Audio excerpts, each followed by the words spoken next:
sobre el mismo tema. O sea, Claro. creo que si alguien pudo leer o ver alguna cosa, más o menos está en tema. ¿Sí? Por eso un poco la idea de juntar estos dos encuentros en el mismo, porque la temática era la misma, ¿no? Uh-huh.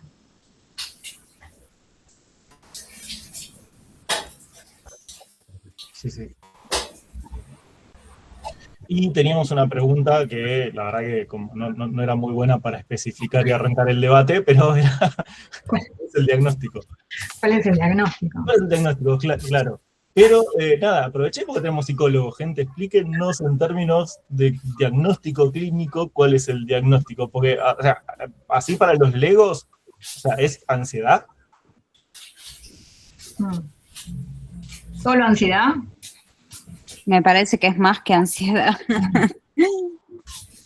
Yo hace un rato, ¿vieron Kimi? Lo estaba probando un poquito, en modo agente, investigación y qué sé yo, y le pedí que me haga una tabla de consecuencias psicológicas negativas de distintas tecnologías, de redes sociales, plataformas de contenido, dispositivos, etc. Y me hizo una lista de como 42 problemas. O sea, solo ansiedad no creo que sea. Y está muy bien, ¿eh? Ahora la paso en un slide o algo así, un archivito y la comparto. Nada, tremendo. Y las lees y decís, sí, no estoy inventando nada. O sea, sí. Sí, ansiedad es una de las manifestaciones que se ven, que la vemos incluso en nosotros mismos, ¿no? Creo que uno de los textos, creo que era el de White, habla un poco pone ejemplos, ¿no? Como de la experiencia de un X que agarra el teléfono, que lo ve, ¿verdad? Y eso nos ha pasado básicamente a todos, y si no nos pasa, lo hemos visto, y si no nos pasa, y le decimos que nos estamos mintiendo, porque a todos nos pasa. Entonces, ese registro sí, podemos pensarlo en términos de ansiedad, pero no es solamente ansiedad. Desde mi manera de pensar y de lo que vemos en la clínica y de cómo se está estudiando el tema, la ansiedad es una de las tantas manifestaciones. Digamos, las demás tampoco son muy alentadoras, ¿eh? Tenemos depresión, tenemos crisis de angustia, tenemos ataques de pánico. No son mucho mejores, ¿no? Pero la ansiedad quizás sí, es algo que lo vemos, por ahí no todos llegamos a la depresión, pero sí todos estamos transitando momentos de ansiedad, de estrés, ¿no? De no tener tiempo, de estar apurados, de que todo es ya, de que todo es inminente. Bueno, y eso crea estar en un estado de alerta permanente, que algo va a pasar, que algo me estoy perdiendo, que si no estoy no existo, que si no existo, que si no me contesta, que si no me ve, que tengo que entregarlo ya.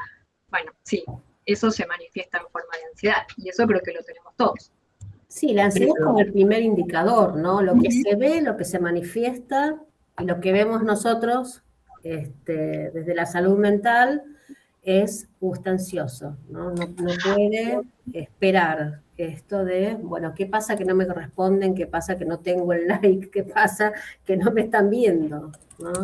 Entonces, eso es el síntoma, o lo que se muestra, lo que muestra el otro frente a la posibilidad de no estar conectado, o la identidad que se arma en realidad, que se construye a partir de la no respuesta inmediata, ¿no?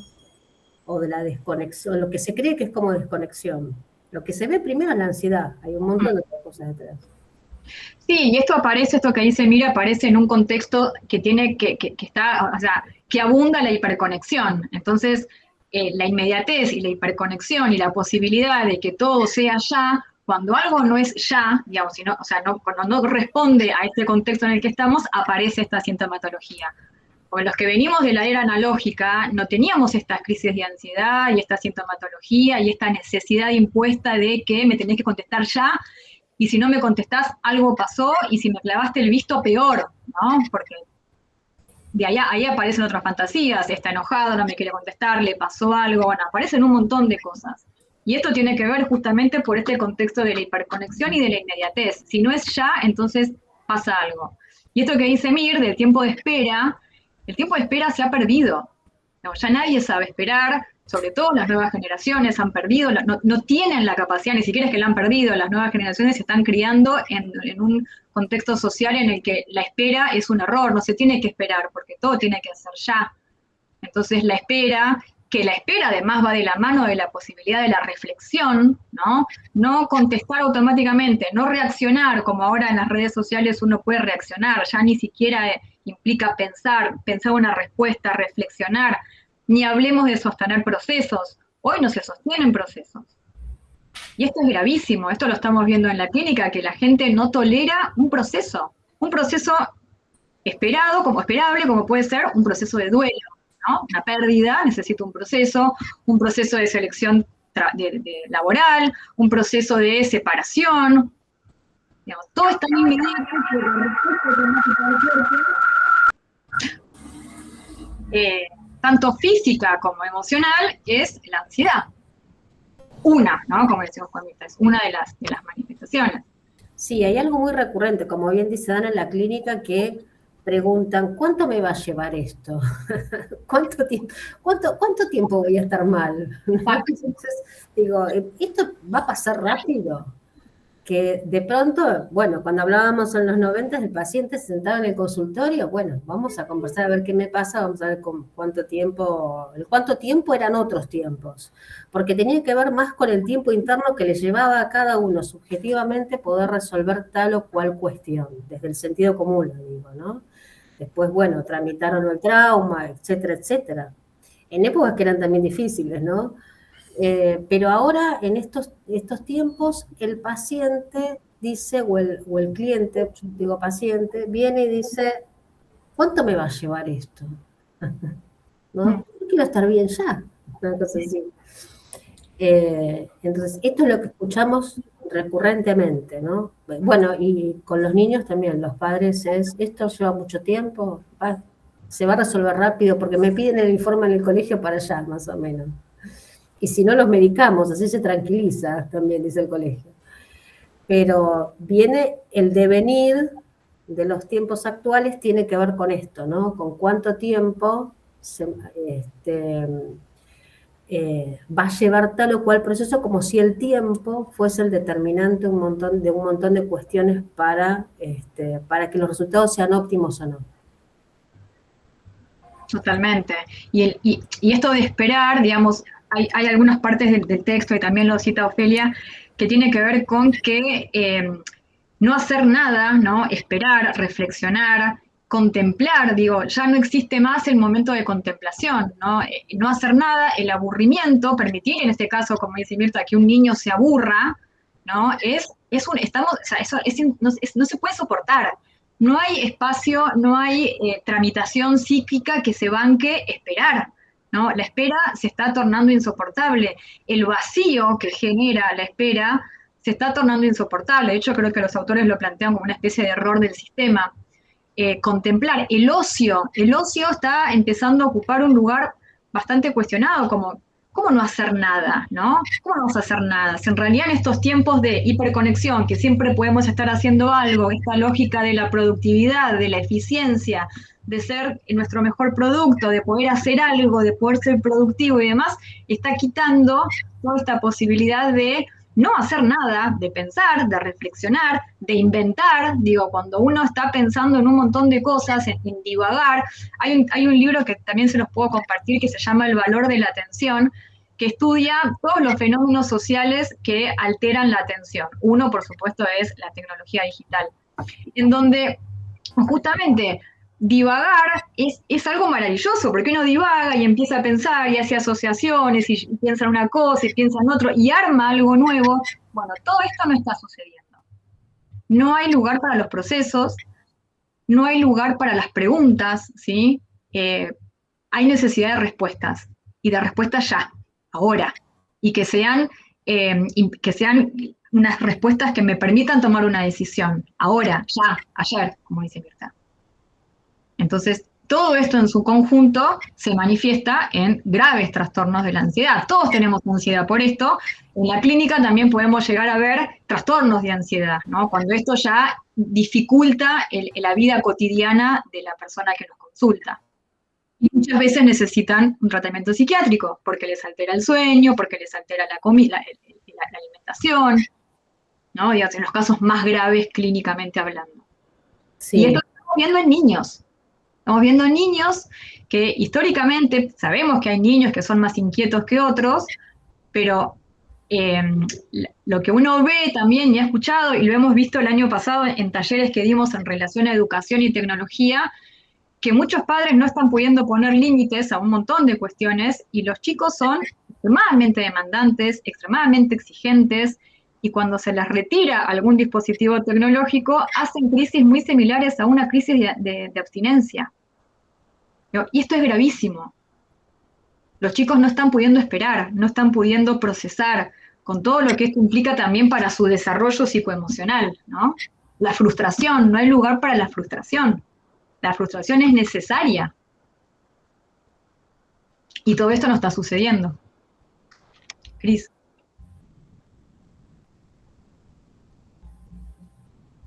No se te escucha, Cris.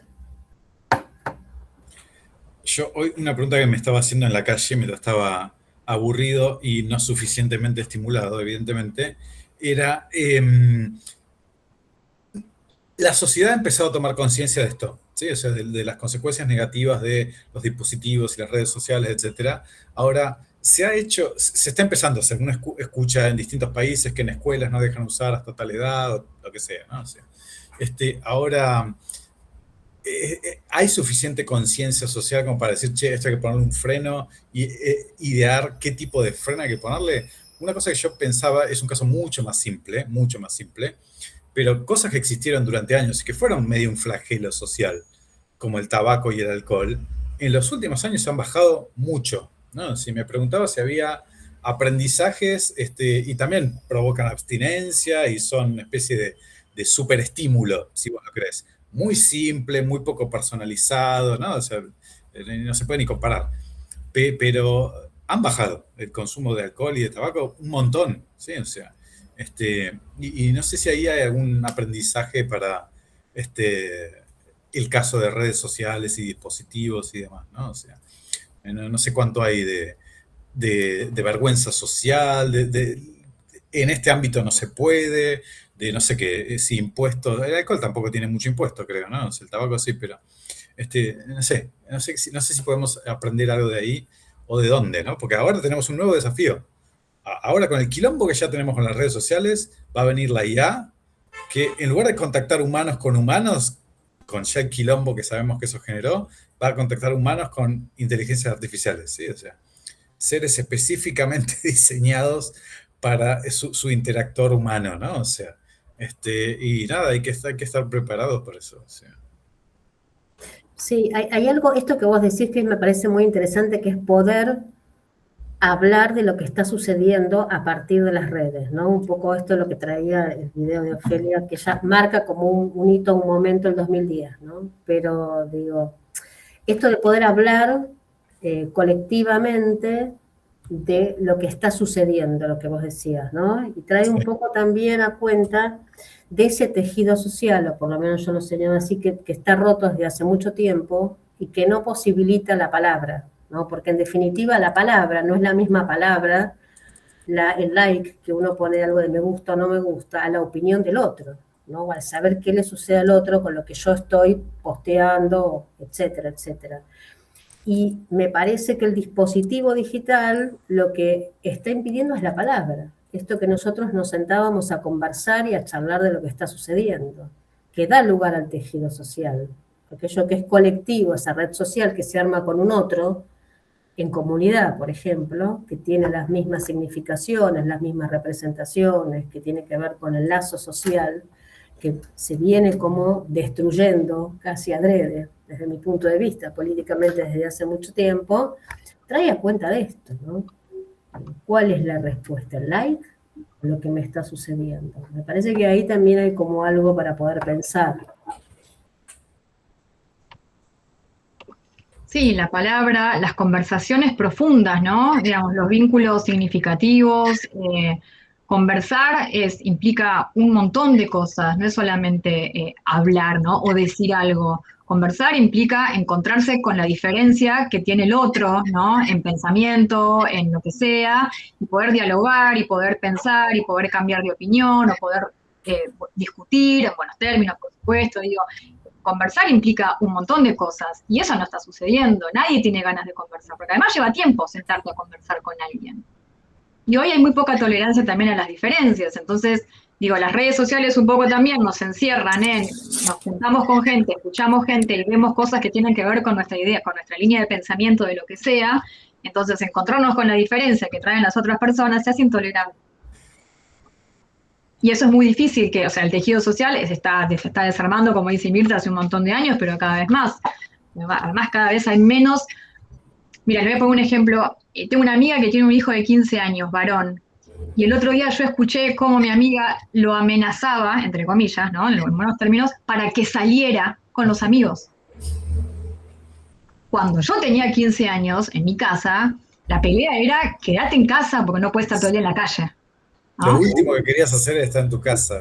Totalmente. Entonces yo la escuchaba, salgan ya, vayan a la plaza, vayan a jugar a la pelota, ¿no? Y la otra anécdota que me contaba es, se juntan en la casa, supongamos que se juntan y están cada uno con su celular, ¿no? Lo que tuvo que hacer para que salieran fue desconectar internet. Les cortó el wifi y ahí salieron. Digo, esto nos reímos todos, yo estaba ahí, la escuchaba y yo no lo podía creer lo que estaba escuchando, pero es dramático. Bueno, perdón, voy a poner la contra. Dale. Yo no sé si todo es pérdida necesariamente, son también, y ahí conectando un cacho con lo que decía Cristian antes con respecto al cigarrillo y el alcohol. Qué sé yo, está bien, porque cuando tomás la primera cerveza o fumás por primera vez es horrible, no te gusta, tardás un montón en aprender a que te guste, pero te tomás toda la carrerita de un fumador o de un bebedor, o sea, adquirís un hábito en contra de lo instintivo, que sería el rechazo de algo que no te gusta, justamente porque te incluye en ciertos círculos. Porque es una práctica que viene, que es social, que significa algo, que te da un estatus, y que de alguna manera te incluyen de alguna manera. Pero las redes sociales también hacen lo mismo. También te incluyen en un circuito de información, te incluyen supuestamente en un circuito que después podemos ver si es de ida y vuelta o no es de ida y vuelta. Vengo esto en relación a decir, che, se está desarmando el tejido social, se pierde la posibilidad de la comunicación, y es simplemente que la comunicación en este aspecto específico se volvió mucho más procesada socialmente. O sea, es como que se encorsetó de alguna manera esa interacción para que sea más fácil, para que entre dentro de las dinámicas típicas de este tipo de plataformas, pero no es que se perdió la socialidad, se caminó. Totalmente, de hecho los adolescentes hoy socializan y viven su vida a través de las redes sociales, por eso tampoco tienen necesidad de salir. Todo pasa por las redes sociales, ya no se habla más de la vida real y la vida en las redes. Para los adolescentes la vida real es en las redes. Entonces los grupos sociales se forman ahí. Sí, se están perdiendo un montón de otras cosas. Pero me parece que nos plantea un escenario distinto a, por ejemplo, qué hacemos frente a, no sé, o sea, como por analogía, que también lo decía Ofelia Fernández en el documental, digo, es como si fuera droga, pero frente a la droga hay ciertas políticas posibles, y me parece que frente a esto, por más de que claramente podría existir regulación y ese tipo de cosas, la prohibición es exclusión de alguna manera. Entonces, me parece que es un escenario un poco más complicado. Lo que pasa es que el gobierno actual tiene una postura bastante clara con respecto a la regulación. No hay intención de regular nada. De hecho, se manifestó así. No hay intención de regular la inteligencia artificial. Entonces, lo que sí estamos viendo, por lo menos yo tengo una hija en edad escolar, es que las regulaciones las estamos poniendo los mismos grupos de padres. Nos ponemos de acuerdo, el celular, las redes sociales, son acuerdos chiquitos, digamos, la comunidad educativa, el grupo de papis y de mamis, ¿no? Nos juntamos para pensar estas cosas. ¿A qué edad tal cosa? ¿A qué edad tal otra? Yo creo que otro tipo de regulaciones más sistémicas, más políticas, más colectivas y todo eso deberían ser posibles, pero bueno, de todas maneras me parece que es un escenario donde la idea misma de regulación está complicada, porque no deja de ser sacar a ciertas personas de cierto círculo, de cierto circuito. Sí. ¿Julia? ¿Cómo andan? Bueno, muy interesante todo lo que están diciendo. Yo solo voy a aportar alguna pieza más de confusión en esta ocasión, pero no, a ver, algo que a mí me parece interesante del documental es, habla de la escritura también, ¿no? De la lectura y la escritura, digamos, cuando hace, digamos así, ¿con qué ponemos en serie este momento? Sería una pregunta para mí, ¿no? cuál es la cronología de este acontecimiento técnico, ¿no? Ofelia lo pone en serie con la escritura, y eso es interesante porque yo pensaba, bueno, no regulamos como sociedad los efectos de la escritura sobre nuestra forma de percibir, nuestra forma de hablar, nuestra forma de leer, ¿no? Es una tecnología que tuvo un montón de efectos sobre nuestra subjetividad, pero no podemos regular esos efectos. Tratamos de construir ciertas instituciones, digamos, que organizan, bueno, todos los que leyeron a Foucault vieron esto, ¿no? ¿Qué hacen las instituciones? Te hacen experimentar el espacio de una manera, experimentar el tiempo de una manera. Bueno, básicamente una tecnología política hace eso. Bueno, estas tecnologías también están haciendo eso. Quizás creo que una de las cosas más problemáticas es que es un poco lo que pasa, que siempre menciono esto, ¿no? En esta serie Adolescencia, ¿no? Si se acuerdan, cada capítulo es una institución. La escuela, la familia, el hospital psiquiátrico sería, y la comisaría bueno, donde va el pibe. Sin embargo, la institución más importante, que es la tecnología, no está anclada en ninguna y está en todas, ¿no? O sea, no hay un capítulo para la tecnología, porque la tecnología es el ambiente que respiramos, no entramos ni salimos, ¿no? No se puede recortar a la tecnología, digamos, ¿no? Entonces, sin embargo, es el lugar donde esos pibes crean un lenguaje, crean un sistema de afectos y demás, pero nosotros como sociedad ya nos dimos el espacio para discutir la cárcel, discutir el hospital psiquiátrico, discutir a la familia, discutir a la escuela. Espacio para discutir a la tecnología no tenemos, concretamente, ¿no? Entonces, ¿cómo vamos a regular algo sobre lo que todavía no tenemos demandas sociales? También sería una pregunta posible, ¿no? O sea, el Estado tendría que, bueno, hacer, digamos, no, todavía creo que como sociedad no nos formulamos esos problemas. Estamos un paso atrás para mí. Por eso muchas veces los intentos de regulación son un poco, no tienen efecto en la práctica, ¿no? Es como que no tienen fuerza de ley las regulaciones. Son regulaciones, no tienen fuerza de ley, porque por ahí no tocan a ningún colectivo social. O sea, no está formulada esa demanda todavía, creo. Sí me parece a mí este año, por lo menos en la facultad,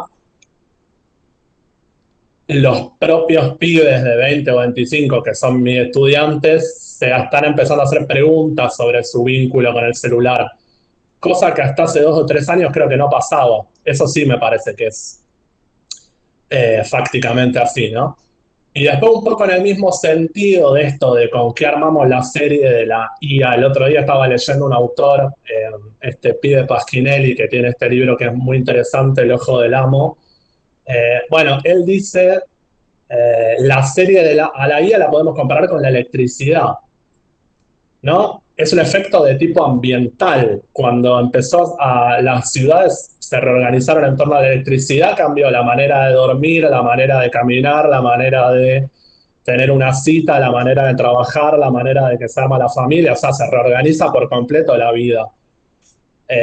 Es fuerte eso, pensar que la IA tiene ese mismo efecto, ¿no? Y bueno, lo mismo. Yo creo que cuando se cuando se iluminaron las ciudades, los espacios de trabajo, cambió para siempre la vida del ser humano, ¿no? Y bueno, pensar que estamos atravesando un momento un poco similar en ese sentido, ¿no? Son impactos de tipo ambiental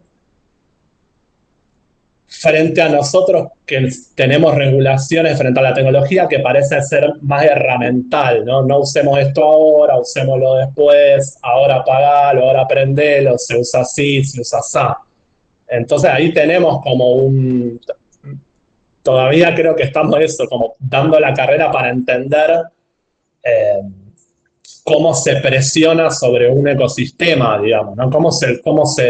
Como sociedad, cómo gobernamos un ecosistema, no una herramienta, digamos, ¿no? Eso creo que es lo más difícil por ahí que tenemos por delante. Sí, hasta ahí. Sí. y te sumo algo a eso de cómo sociedad, cómo lo hacemos. Bueno, la cuestión es qué cacho de la sociedad se va a encargar de eso, porque si, bueno, por lo general tenemos esa costumbre de que esto lo tiene que resolver la escuela, es como el único espacio de la sociedad donde pareciera que hay una suerte de colchón que todavía cruza a toda la sociedad. Es por la escuela o la policía, digo, otra no nos queda. No, en otras épocas por ahí era también la comunidad, la iglesia te acompañaba toda la vida, los trabajos que eran en los que hacías carrera y ese tipo de cosas. Hoy por hoy no le quedan muchos espacios a la sociedad para eso, y bueno, sabemos que junto con la escuela, la otra institución que te acompaña toda la vida es la familia, y está también bastante complicada, sobre todo por la estabilidad económica que complica la posibilidad de armar familias.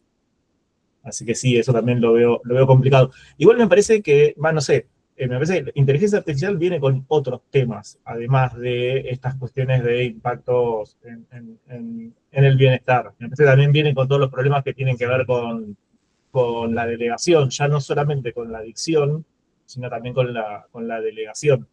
No sé si las tecnologías anteriores, incluso gran parte de lo que está considerado en el documental o en los textos, está tocando el problema de la delegación, sobre todo la delegación cognitiva, pero también la delegación de decisiones.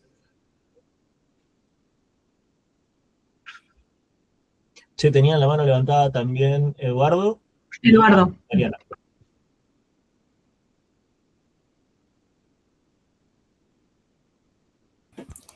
Sí, hola, buenas tardes. ¿Qué tal? ¿Me escuchan? Sí, perfecto. Sí, quería hacer un comentario, sobre todo, me llamó mucho la atención en la realidad argentina. No sé si se acuerdan que Milei echó a la ministra de Tributación porque quería grabar adicionalmente a los youtubers, a las a los streamers. No, le echó completamente. Entonces él sabe, y él está muy posicionado, que él es un producto de la algoritmia, él es un outsider, y él sabe, bueno, no dentro de su lógica de combate político con otras fuerzas, ¿no? Yo creo que él llevó un poco la delantera, y nadie vio esa outsider invisible que estaba, digamos, horadando la mentalidad, la psicología de los jóvenes que estadísticamente han votado más por él. De ahí en más, las otras fuerzas se han ayornado, han tratado de ayornarse, ¿no? Llámese streamers, pues, de las posiciones antagónicas. Pero él, firmemente, durante su gobierno, el año y medio que estuvo, él echó completamente. O sea, él dijo, no grabaciones tributarias adicionales a los streamers, a las redes, ¿no? De streamers, ¿no? Y entonces yo creo que él sabe, y él, obviamente, considerando a los adversarios, y de repente todos se han notado que él odia, digamos, a todo lo que está en contra de su discurso de pensamiento único, ¿no? Pero en esa área, en ese terreno, yo creo que él sabe que la única forma en que puede decodificar, digamos, el mensaje es a través de las redes, ¿no? A través de sus youtubers. Ahí está el combate, yo creo, ¿no? En las neurotecnologías, en este discurso, ¿no? Digamos, líquido, ¿no? De combate, ¿no? Por eso que obviamente la política en Argentina, él ha sido, digamos, una suerte de percutador para que las otras fuerzas también trabajen, ¿no? Con distintos sectores, movimientos. Ustedes conocen más que yo, ¿no? Toda la lógica que se ha generado después de Milei, ¿no? El avance y la aparición de la contranarrativa, obviamente, ¿no? Y en cuanto también yo creo que también, como dice una compañera Dana, el control parental es muy importante. No se sabe, habría que hacer un estudio sociológico si en las familias más chetas existe más control o menos control en las familias más marginales, ¿no? Yo creo que dentro de toda esta fachoesfera, a través del algoritmo dominante, creo que hasta los padres están también dominados por el algoritmo, ¿no? Yo creo que eso es transversal y es muy difícil, digamos, no es imposible, pero yo creo que en los 60, en los 40, antes del Internet, ¿no? En el mundo analógico había más tiempo, había más posibilidad de poder controlar, ¿no? A corregir, digamos, a los niños, a los jóvenes, ¿no? España acaba de proponer una normativa para prohibir a los menores de 16 años el uso de redes sociales, ¿no? No sé si han ido por ahí, ¿no? Porque hay una evidencia científica que establece que los menores de 16 todavía no tienen desarrollado la naturaleza cortal prefrontal que relaja los controles inhibitorios, ¿no? O sea, todo contenido emotivo, límbico, ¿no? Que reciben, o el scroll infinito, los feeds infinitos, ¿no? O la polarización que crea Twitter, que crea todas las Instagram, todas las redes, pues es el objetivo, ¿no? La economía de la atención dentro del capitalismo de gerencia. O sea, los destruye cognitivamente, ¿sí? Es el problema, ¿no? Y con respecto al comentario del moderador, sí es verdad que acá hay un problema grave que es la sustitución cognitiva, ¿no? Ese es el problema, ¿no? O sea, estamos dejando que los algoritmos obviamente decidan sobre nosotros y sin ningún pensamiento crítico.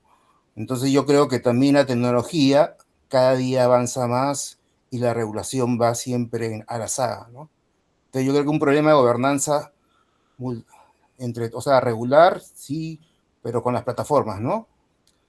Porque tenemos que invocar a la soberanía digital el derecho que tenemos, ¿no? Entonces, o en todo caso proponerlo, ¿no? Porque las tecnologías, digamos, el espacio ahorita de la sociedad líquida es abierto, entra a cualquier plataforma, como lo han entrado, ¿no? En España, y la regulación siempre ha sido ex post, y es una lucha más complicada, ¿no? A través de acciones legales.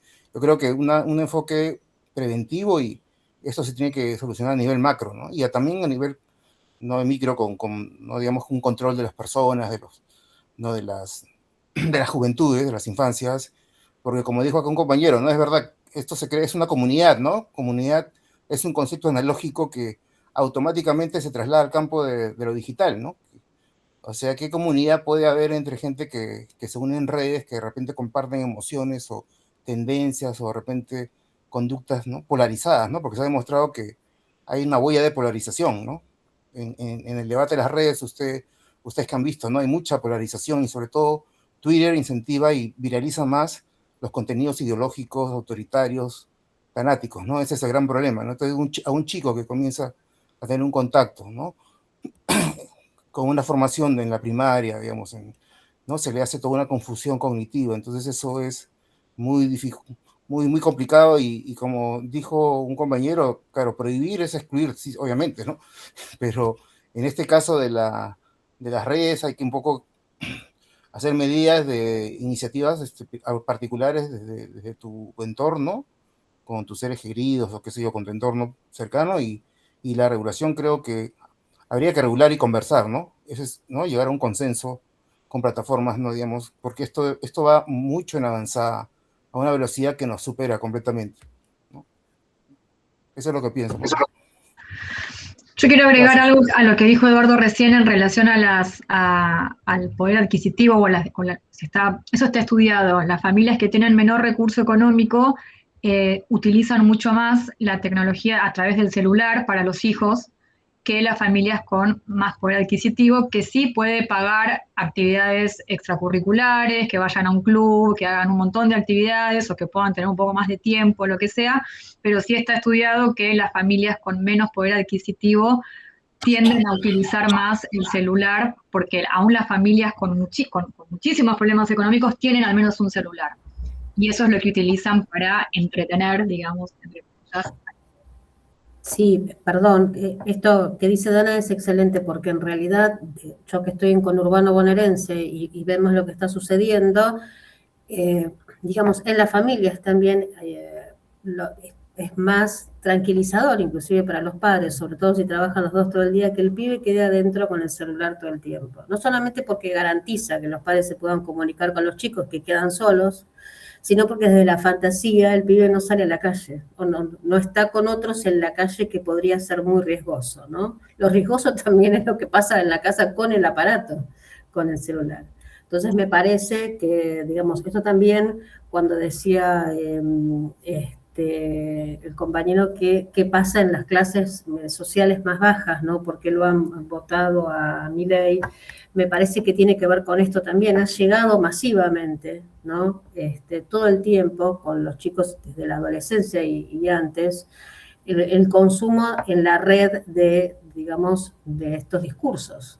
Y por eso ha llegado tan masivamente, por ejemplo, a sectores sociales desde los chicos muy, muy chicos, ¿no? Che, antes de darle la palabra a Mariana para no perder la línea de discusión del problema de la estratificación, de cómo esto afecta a distintos grupos, me parece que se da con estas tecnologías lo mismo que ha pasado con otras tecnologías, o sea, con la computadora en su momento, o bueno, u otro tipo de tecnologías, que es que se registran que hay usos distintos, obviamente, es decir, el pibe que tiene el celu o que tiene la computadora la puede usar para cosas enmarcadas por un capital cultural más amplio, de modo tal que tiene mejores consumos, o que puede tener mejores herramientas como para poder manejar a la tecnología, pero a pesar de eso, las incidencias en términos de adicciones y ese tipo de cuestiones, por lo que tengo entendido, son iguales en los municipios más chetos y en los municipios más pobres, digamos. De modo que, a pesar de que hay usos distintos, los impactos pegan igual. Me imagino que no pega igual, obviamente, en la experiencia de cada persona, que debe ser un mundo, pero...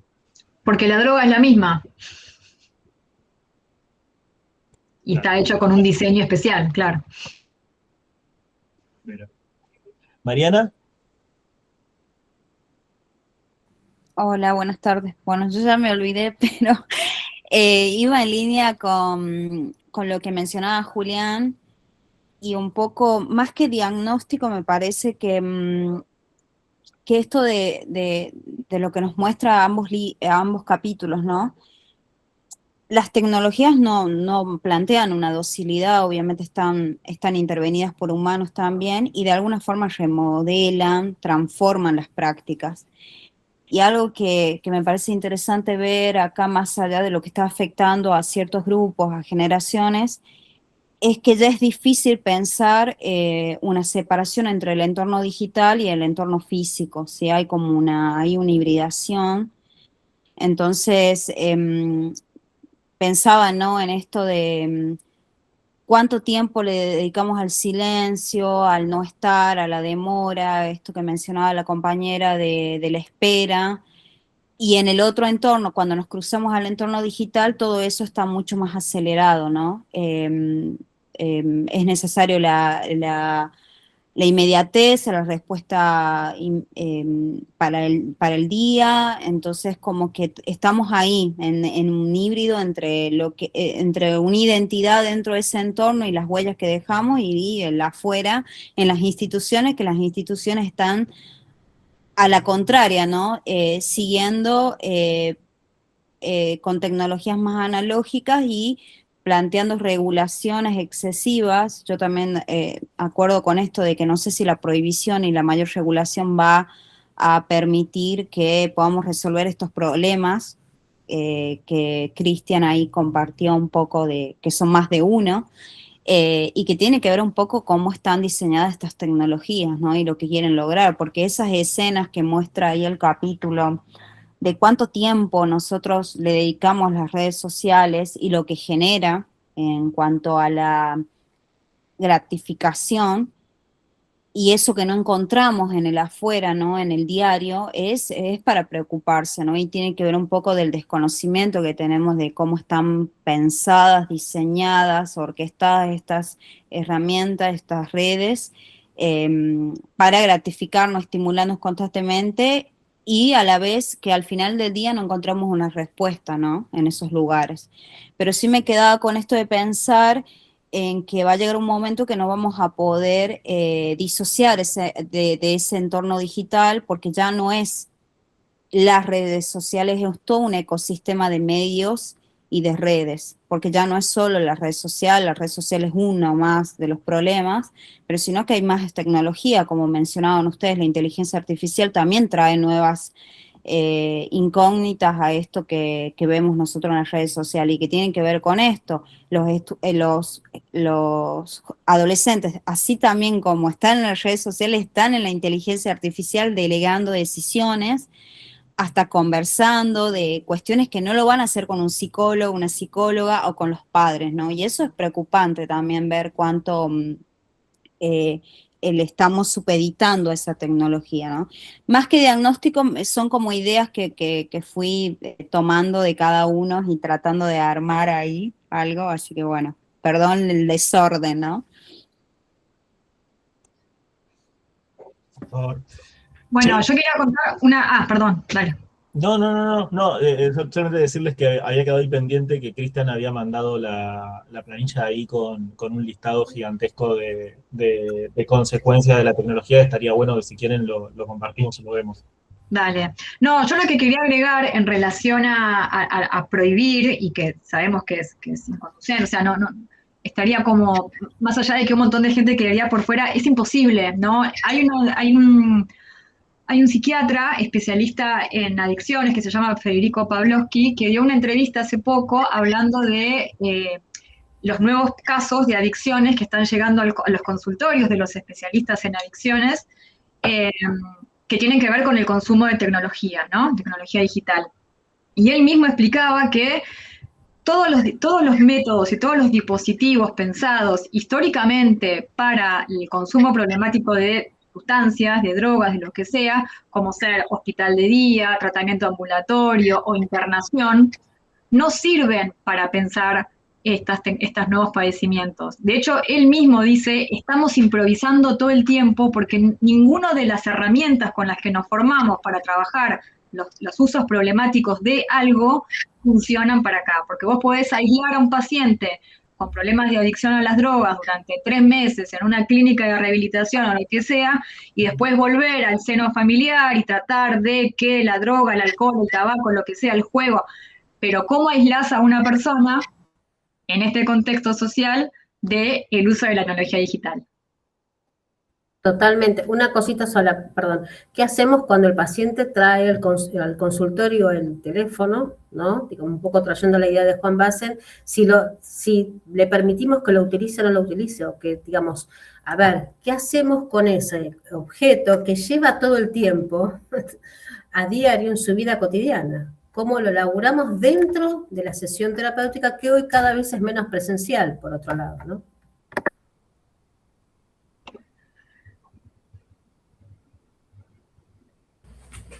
A mí la verdad que se me ocurren muy pocas sugerencias para regular todo esto, pero sí está bueno tener algo de perspectiva y pensar que todas las tecnologías más o menos importantes han tenido consecuencias negativas en sus primeras implementaciones, pero consecuencias que vos decís, qué animalidad, ¿no? O sea, lo que causó esto, y después, por lo menos algunas de las consecuencias negativas fueron más o menos moderadas, qué sé yo, con legislaciones y reglamentaciones y demás, ¿no? O sea, se mencionaba recién la electricidad, que es un buen ejemplo de cómo es un tipo de tecnología que es como muy macro, que modifica todo. Sin duda, Internet, los dispositivos y ahora la IA van a hacer lo mismo, van a modificar todo tipo de aspectos de la vida, incluido el propio derecho, incluido la forma en cómo pensamos la regulación, ¿no? O sea, hace unos meses hicimos desde la IA un episodio sobre el tema de IA y derecho,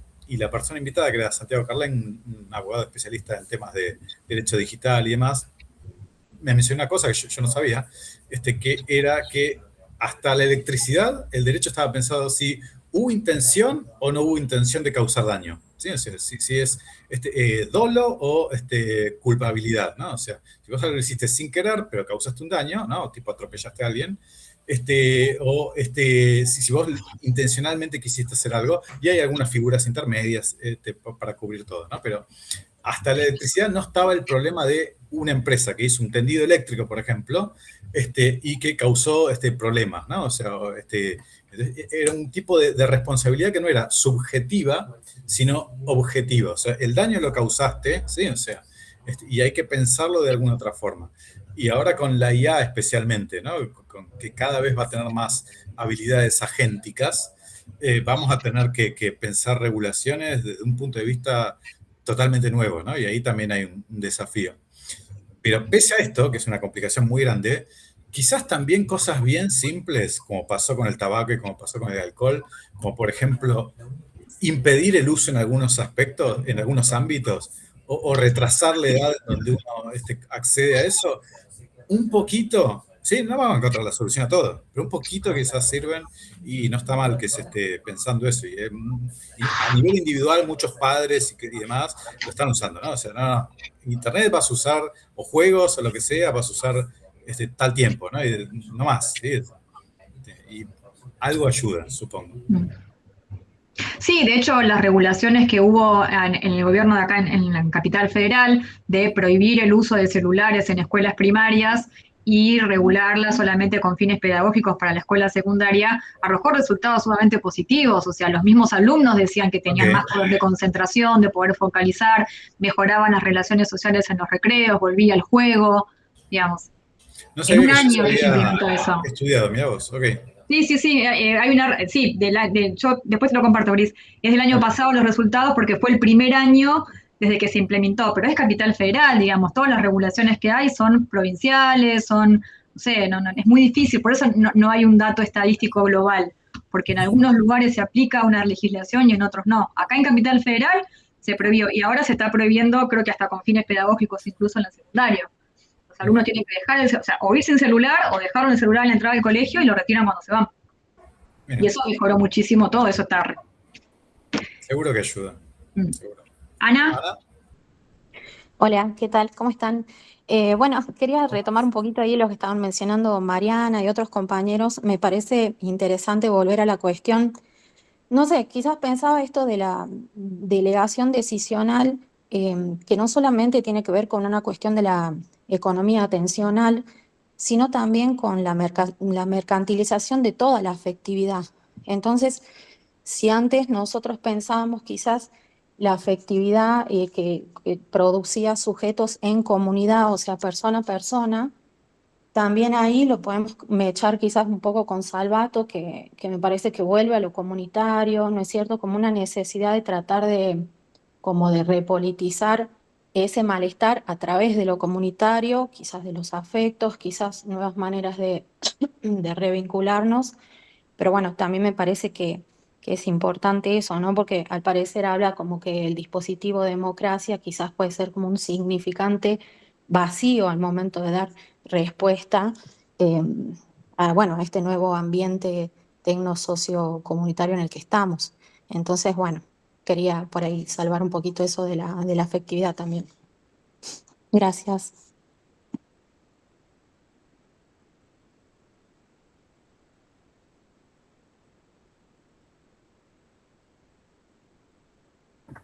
Sí, me parece como que es muy difícil el poder ver o qué pasa con la comunidad en sí mismo. Por ejemplo, cuando hablamos de los barrios,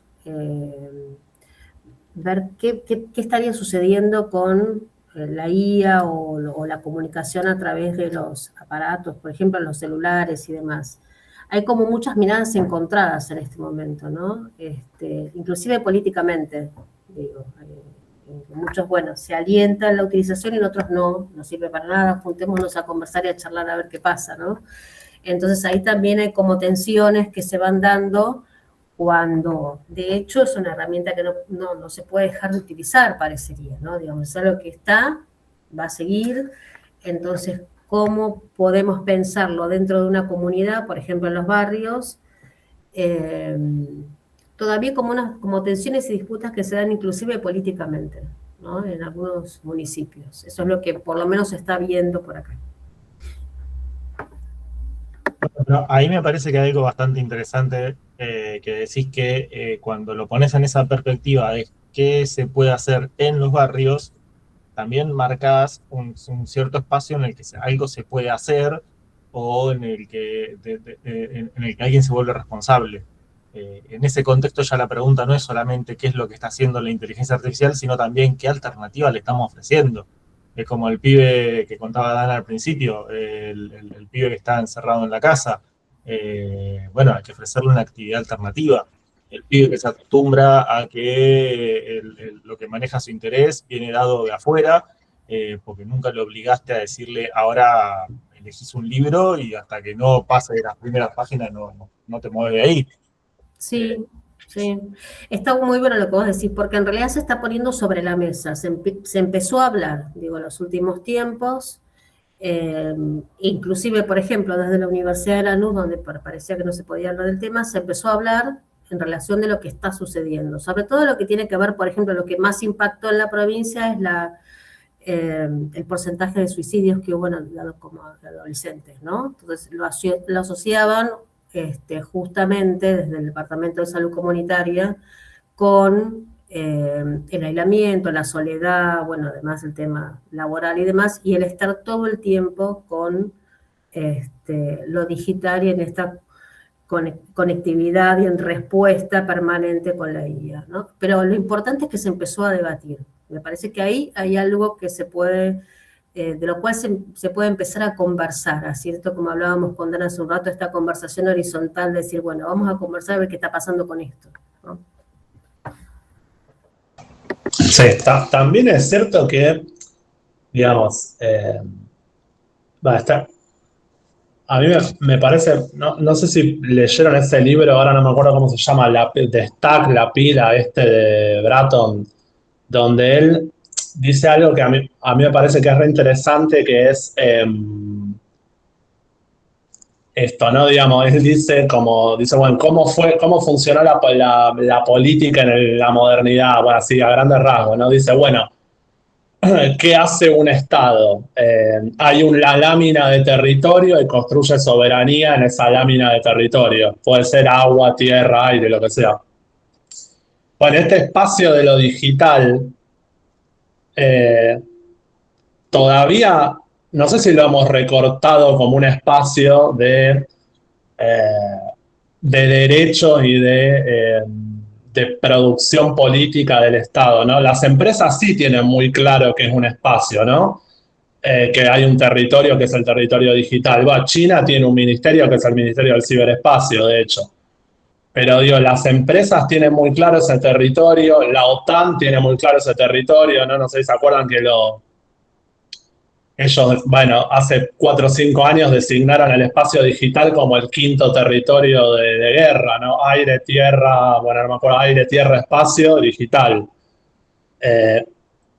Bueno, no sé, digo, el Estado argentino, pues si vamos a hablar del Estado argentino, digo, bueno, nosotros tenemos una resolución de lo que son nuestras infraestructuras críticas. Eso lo dice el Estado argentino. ¿Cuáles son nuestras infraestructuras críticas? El agua, la energía, la salud, la educación. No está el espacio digital entre esas infraestructuras críticas. Todavía tenemos una mirada del tipo, bueno, cuidemos en lo digital que tenemos que cuidar y que no haya un ciberataque, que no se metan en las cuentas de los bancos de la gente, ¿no? La mirada todavía es muy ligada a eso que los americanos llaman security, bueno, que no haya un ciberataque, que no haya piratería, no sé, que no se robe información, que no se roben los datos. Ahora, una mirada sobre cómo habitamos ese espacio, qué significa habitar ese espacio, qué es la ciudadanía digital y demás. No sé si eso el Estado argentino lo recorta como un problema, verdaderamente no lo sé, o sea, yo lo investigo y entrevisté a mucha gente y no lo vi, pero entonces como que ahí hay una pelea, me parece, para dar, porque bueno, todavía eso, como que necesitamos una geografía de lo digital, por así decir, una geografía política de lo digital, digamos, ¿no? Para poder recortar eso como un espacio de construcción política. Todavía no está. Bueno, nada de eso.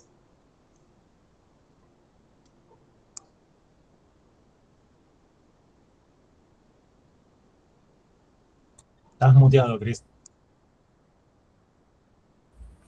Que coincido totalmente y que está lleno de aspectos en donde particularmente la IA plantea unos desafíos al derecho que vos decís, acá tenemos que repensar totalmente todo, ¿no? O sea, sobre el impacto económico que tiene algunas cosas, ¿no? O sea, está bien que esto sustituya tanto el trabajo humano que de repente la desocupación en un país pase a ser 25, 30, 40% o no, o hay que regularlo de alguna forma, ¿no? O sea, si una IA puede generar inventos a nivel que no podrían ni millones de humanos al mismo tiempo trabajando juntos, ¿quién tiene los derechos sobre esos inventos, ¿no? O sea, y así un montón de cosas, ¿no? O sea, y después esta cosa así de la territorialidad, ¿no? O sea, que así como concebimos el derecho, las empresas tienen sedes en algunos países y estos países son los que realmente les pueden imponer regulaciones, pero los impactos que tienen los tienen en todo el mundo, ¿no? O sea, y después cuando vos querés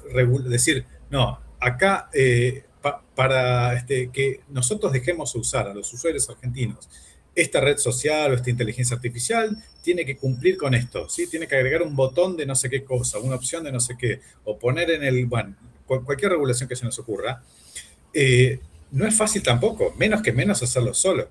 Pensemos, ahora no sé cómo está en Europa, pero en algún momento, no me acuerdo si ChatGPT, creo que fue ChatGPT, no me acuerdo qué funcionalidad en Europa le dijeron no cumplía con las legislaciones. Y los tipos dijeron, bueno, que se pongan VPN. O sea, no cambiaron el coso, ¿no? O sea, a diferencia de lo que pasó, ponerle con Apple, que impusieron regulaciones y dijeron, bueno, sí, no nos dejan usar ¿cómo se llama? El USB-C, entonces vamos a cambiar todos los iPhones porque no nos podemos hacer un iPhone en Europa. No sé si una consideración más económica de hacer dos iPhones distintos o qué, pero tuvieron que ceñirse a la legislación, ¿no? Pero ahora solos no se puede, ¿no? Creo que habría que armar bloques grandes de países donde digan, esto queremos que sea así, no en países individuales porque no te van a dar pelota, menos si es un país como Argentina, ¿no? O sea, no les importas en absoluto como mercado. Sí. Agrego algo sobre eso que también dice Bratton, que es bastante polémico, pero para mí, bueno, él es ruso, ¿no? Entonces le dice a la comunidad europea, nosotros estamos tratando de regular este fenómeno, pero porque no tenemos infraestructura, ¿no? Y el tipo dice, en realidad este fenómeno lo regula la infraestructura, no lo regula la ley. Como vos construyas el dispositivo técnico, produce ciertos efectos, digamos, mayoritariamente. Entonces un poco Bratton le dice, dejémonos de hacer leyes y hagamos tecnología. Claro. Bueno, nosotros también tenemos un punto en eso, un problema, ¿no? Sí. Porque bueno, Cristian, vos conocés por ahí por lo del AIA un poco la experiencia que se está haciendo en Chile con Senia, sí, la TAM-GPT. Tal cual, que bueno, nada, eso es una primera iniciativa, pero digo, también es cierto eso, nosotros queremos regular un ambiente cuyas tecnologías no nos pertenecen, digamos, entonces eso también es un poco complejo, digamos, ¿no? La TAM-GPT, para quien no sepa, es un modelo de lenguaje que trata de usar, está entrenado con datos de América Latina, datos muchas veces inéditos, ¿no? O sea, y nada, busca hacer un gran modelo de lenguaje con corpus latinoamericano, enfocado en eso, pero también en eso vos tenés limitaciones. La TAM-GPT es una variación de Llama, ¿sí? O sea, no es que crearon un modelo desde cero, porque es tan caro, tan complejo crear un modelo desde cero, que no sé si alguien lo tiene pensado crear, ¿no? O sea, usa un modelo abierto y lo adapta, incorporándole corpus nuevos, haciendo nuevo entrenamiento. Pero es más post-training que pre-training, ¿no? O sea, bueno, habría que probarlo, ¿no? Porque sí. Todavía no lo lanzaron al público, pero... Dice que ha sido una iniciativa concurrente con otros países. Claro, y a riesgos del modelo abierto, ¿no? ¿Qué es lo que absorbes del modelo abierto, ¿no? Porque si está previamente auditado, ¿no es cierto? ¿No? Si es que la empresa, el modelo, cómo ha negociado con estos países, con el generador de esta idea que es el gobierno de Chile, ¿no? El LATAM GPT, habría que ver, ¿no? Obviamente por la capacidad del modelo, es más, se ha tenido que colgar necesariamente por el enorme volumen de procesamiento de datos. Es una iniciativa que si fuera un modelo cerrado latinoamericano, imagínense, sería mayor inversión, mayor infraestructura, ¿no? Entonces creo que es una primera idea, un primer proyecto de a ver cómo funciona, ¿no? Igual siempre con precaución, ¿no? ¿No es cierto, no? Porque no todas las salidas son, pues, validadas al 100%, ¿no? Siempre se va a tener que analizar o evaluar, ¿no? Habría interés. No desconozco yo los detalles, pero habría que ver si tienen todo un un equipo de validación constante, continua, ¿no? Para poder auditar el modelo, ¿no? Porque, bueno, un poco que se está ofreciendo ese modelo como un modelo, digamos, que tiene menos que no tiene sesgos, aparentemente, o menos sesgos, discriminación, que es más incluyente, diversificado, equidad de género, ¿no? Grupos discapacitados, todo ese discurso, digamos, que es la contranarrativa, el algoritmo dominante, eso es lo que ellos están ofreciendo, ¿no? No sé si de verdaderamente cómo serán las salidas, depende ya, pues, ¿no? Del uso. Hay que probarlo. O sea, sí. También se puede sobrecorregir, ¿no? Como ha habido ejemplos de generadores de imágenes de Google, que vos le pedías imágenes del ejército alemán durante la Segunda Guerra y te ponía mujeres asiáticas y bueno, personas de raza negra, etc. Dicho sea de paso, ahorita, mientras he estado escuchando acá esta conferencia, que es muy buena de parte de usted, he estado en Twitter y está escuchando un tuit de Irene Montero, no sé si lo ubican. Sí. Que sí, ya, sí. Irene Montero, ahorita, no sé si ha tuiteado en la mañana o anoche, horario sudamericano, pero está denunciando, no es una denuncia, no sé si es una denuncia o no sé el rótulo, pero dicen de que después de la reforma laboral de Milei, ¿no? La doble sanción, ¿no? Creo, no sé, la media sanción, no, eso sí, no.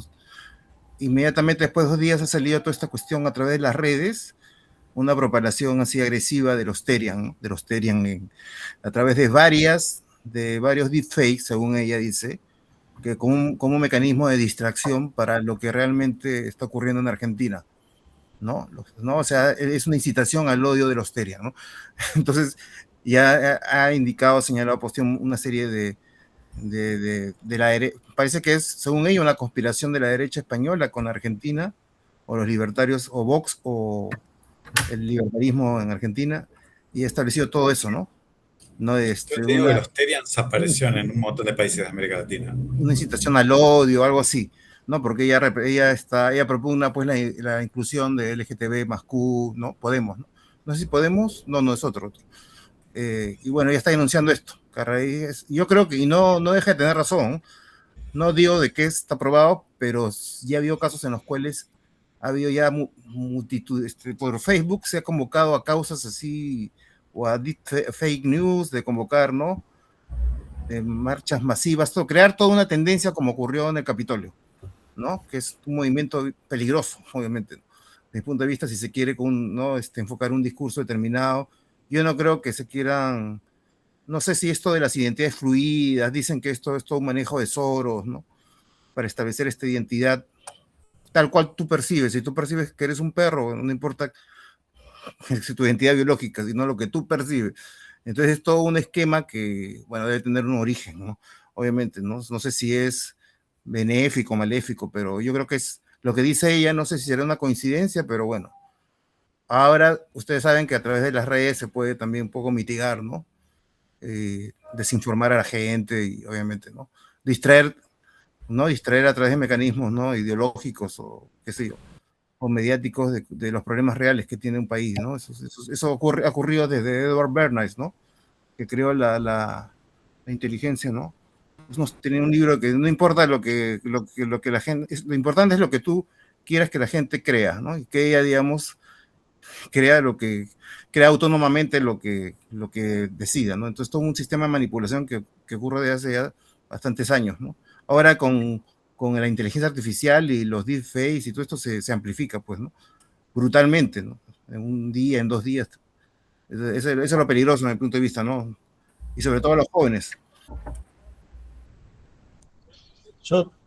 A mí me pasa con estas cosas, más allá de esto que creo lo hemos charlado varias veces, que siempre terminamos hablando de casos extremos que se terminan reduciendo a lo que una persona, la decisión de una persona o lo que pasa en algún sótano, digamos, de algún lugar en particular. Y me parece que eso ya de por sí es medio complicado de que lo pensemos, porque es una casuística bastante lejos, bastante lejana, bastante lejana de lo que podemos pensar.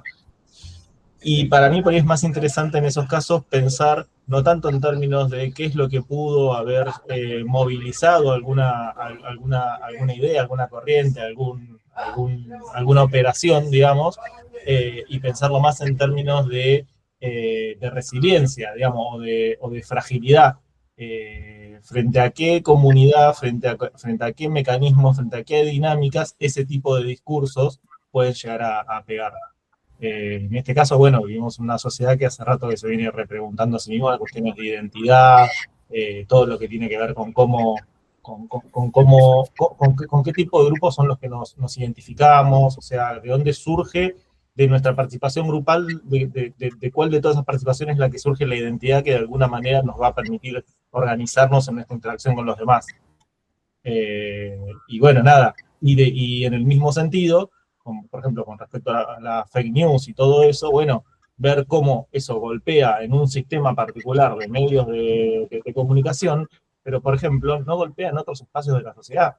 Digo, las fake news no golpean en la ciencia, porque tiene de alguna manera anticuerpos para eso, porque la práctica científica tiene tiempos que no son los tiempos de los medios, porque tiene mecanismos de validación que no son los mecanismos de validación de las redes sociales, etcétera, etcétera, etcétera. Entonces, un pedazo de la sociedad está mucho más fuerte que el otro pedazo de la sociedad frente a ese tipo de ataques.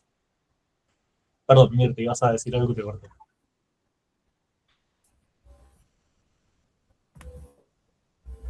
No, yo pensaba un poco en esto que estábamos conversando, lo pienso, volviendo un poquito a lo que decía Cristian de lo territorial, ¿no? En espacios, en algunos espacios, y trayendo también lo que decís vos de la identidad, por ejemplo, en provincia de Buenos Aires es muy difícil pensar, primero porque es casi un país, ¿no? La provincia de Buenos Aires, y hay algo del orden de la identidad que se empezó a poner en juego en la provincia de Buenos Aires, a ver qué identidad teníamos como provincia, ¿no?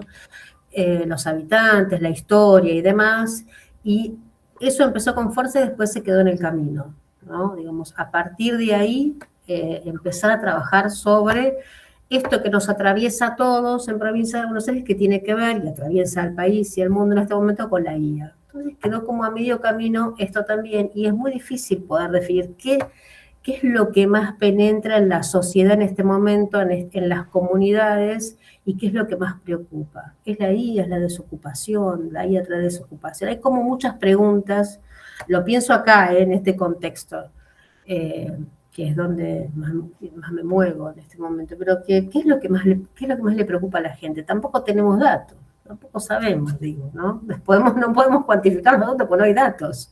También nos negamos a ver qué datos hay, ¿no? Hay como muchos interrogantes, digo, en ese sentido.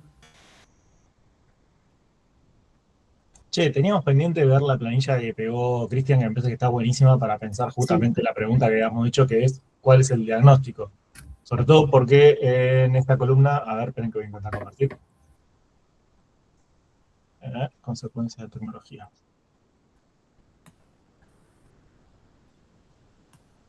No sé si se llega a ver ahí. Sí, se ve. Una planilla de 3 columnas donde dice tecnología principal, y acá está de alguna manera mencionado alguna tecnología en particular, como por ejemplo el scrolling infinito o las redes sociales. Una segunda que es el mecanismo causa, y una tercera que es el problema, donde acá aparecerían las cosas que me parece aparecen en los diagnósticos, y el mecanismo causa sería, como se quiere, la explicación de cómo es que nos afectan.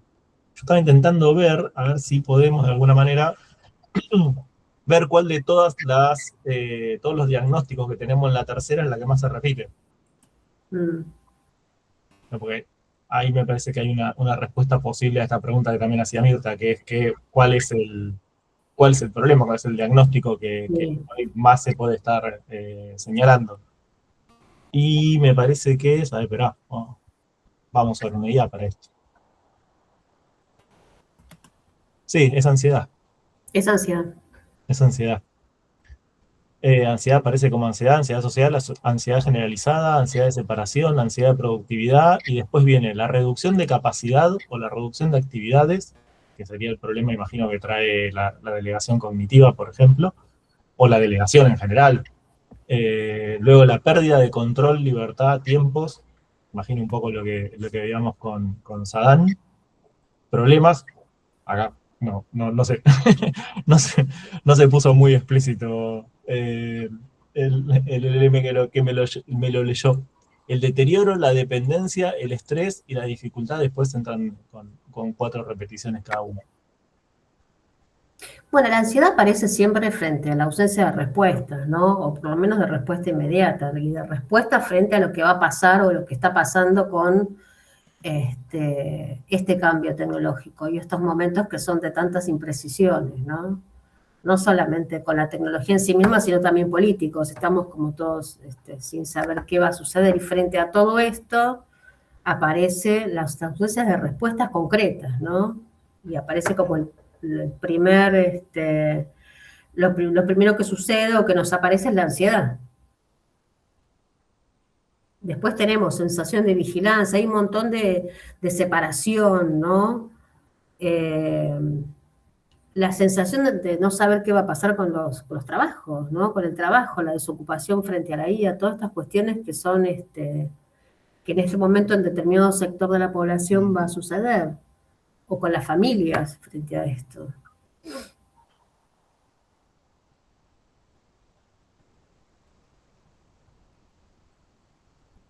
La lista es terrible, gente. No sé si están mirando ahí la lista.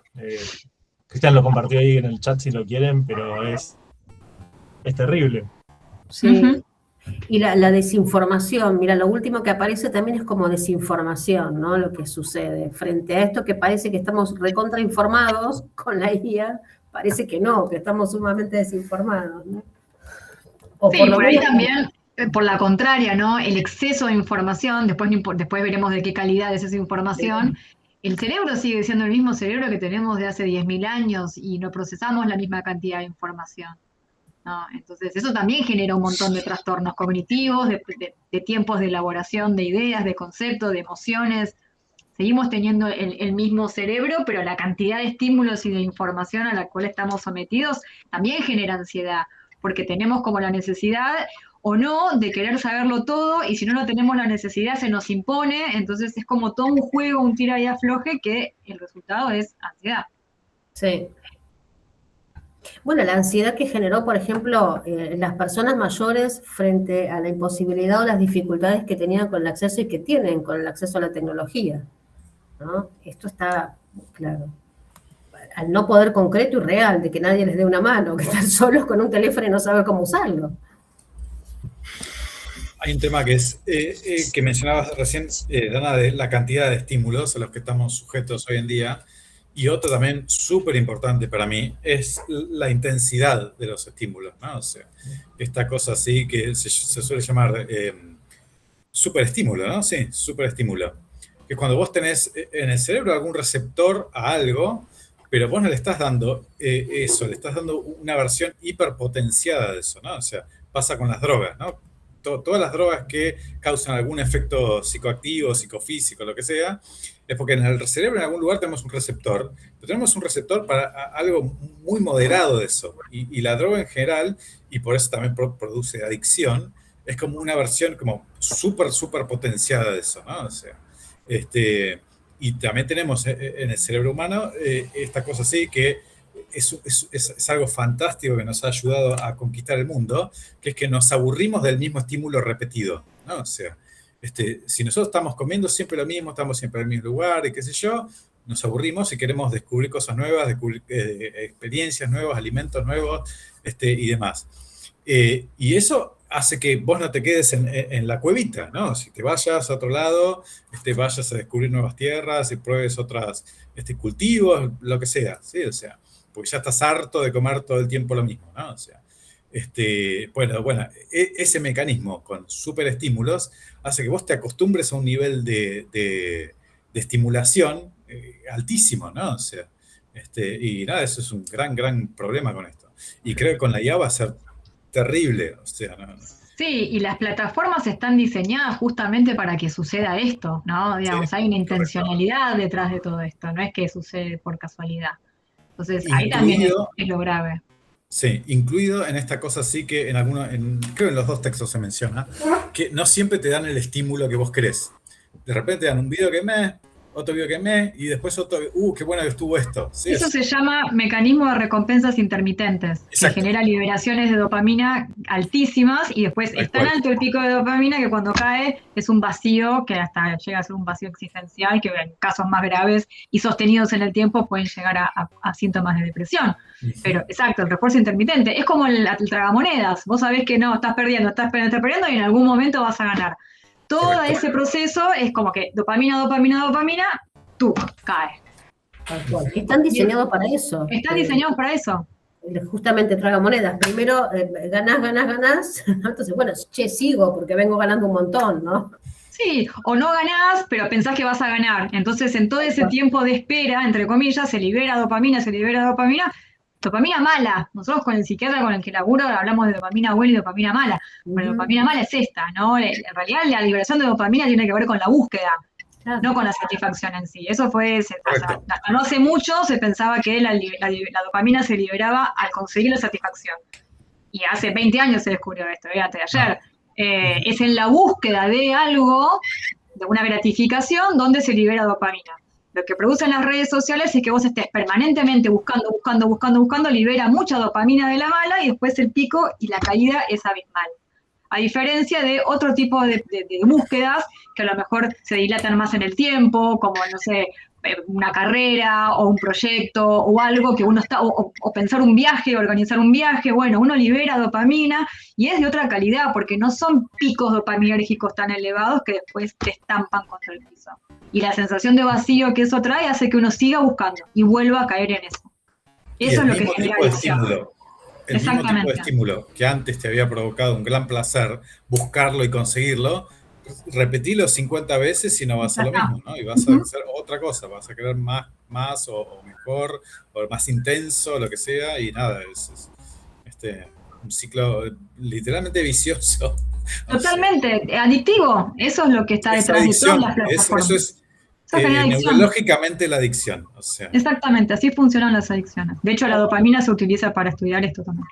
Y cuánta reproducción laboral que encontramos también en esto, ¿no? Digamos, cuando hablamos de lo social en lo laboral. Estos, digamos, trabajos que hay ahora para los pibes más jóvenes que, por ejemplo, ¿no? El delivery o lo que fuere, que laburan por X cantidad de dinero y ya lo tienen rápidamente, ¿no? Entonces, bueno, voy a seguir para ganar. Digamos, es una reproducción también del ámbito de lo laboral. Julián. TikTok es como el Paco, yo uso siempre esa metáfora, tal cual, no sé quién le dijo Sebastián. Paco, la bajada. Ese es Paco, totalmente. La subida y la bajada, pues, te incrementa consumir más, eso es como un síndrome de abstinencia, ¿no? Porque además el contenido de TikTok es el más adictivo de todos porque ya ni siquiera está ordenado por un algoritmo, o sea, digamos, es tal el desorden, te muestra imágenes totalmente desconectadas, no tiene que ver con gente que sigas, con gente que te interese, es contenido de mala calidad, berreta, que genera que es altamente adictivo, además por el diseño de pantalla completa. Entonces, al tener un diseño de pantalla completa, vos ni siquiera podés ver la hora. ¿No? Claro, es quirúrgico, no sabes cuánto tiempo llevas porque ni siquiera podés ver la hora. Y que ejemplo, como en los casinos, como en los casinos, que no tenés señal, que no tenés ventanas, que no tenés luz, que no tenés reloj y que tenés un cajero automático. Totalmente, y que te disocia de lo emocional. No podés conectar con lo emocional en ningún momento, no lo podés identificar. Claro. Pero es chino TikTok, ¿no? Es China, ¿no? Es una plataforma china, ¿no? TikTok. Sí. Sí, de origen chino. La ingeniería social está ahí, pues. No, se dice que en China es totalmente distinto el tipo de contenido que te muestra Occidente. Yo no lo pude corroborar, pero se dice mucho eso. Respecto a la propaganda capitalista, me imagino los valores capitalistas. Que en China te muestran que cada tanto, yo no uso TikTok, pero Instagram sí, y cada tanto ves cosas que muchas veces son chinas, te das cuenta que están hechas en China, que son cosas de algún artesano haciendo algo, ¿no? Así que es ciertamente satisfactorio, pero que alientan a esto, a trabajar, a la paciencia, al proceso, o a, no sé, a seguir una carrera, cosas como constructivas, llamémosle. En cambio, en Occidente es todo boludez total, ¿no? O sea, Claro, también es así que Trump quería un poco limitar, ¿no? La entrada de claro, TikTok. sí, ¿Te fue una gran acuerdas? pelea, ¿no? Sí, imagínate. Pues. O sea, diablos entre diablos. Sí, Estaba Julián hace bastante. sí. No, perdón, ahí voy. Bueno. No, iba a decir esto. Ahí los europeos, que son un poco los que más están tratando de estudiar los riesgos de la IA y demás, ellos, bueno, documentos que fueron saliendo últimamente, para mí, bueno, que vengo de sociales, es interesante eso. Por supuesto, dicen, bueno, riesgos para la defensa nacional, para el medio ambiente, para la guerra, para la economía, para el poder militar, pero también tienen una sección dentro de esos riesgos donde hablan de cambios sociales, culturales y antropológicos. O sea, ellos claramente ubican, digamos, como uno de los riesgos de la IA ese tipo de cambios, ¿no? Les leo porque justo la abrí. Dice, cambios negativos profundos a largo plazo en las estructuras sociales, las normas culturales y las relaciones humanas que pueden ser difíciles o imposibles de revertir. Eso dicen. Después hablan también, tienen otra área de riesgo que llaman información y dicen influencia a gran escala en los sistemas de información. Esto me parece muy interesante, erosión de los procesos epistémicos. Saber qué es verdad y qué no. Sí, después tienen otro que se llama democracia y le dicen y ponen erosión de las instituciones democráticas y confianza en las instituciones. O sea que bueno, ellos claramente están haciendo ese tipo de lectura. Bueno, nada, es interesante. Sí, para contextualizar, Julián, corregime cuando digo algo equivocado. Estos son no, bueno, los fundamentos. ¿Cómo?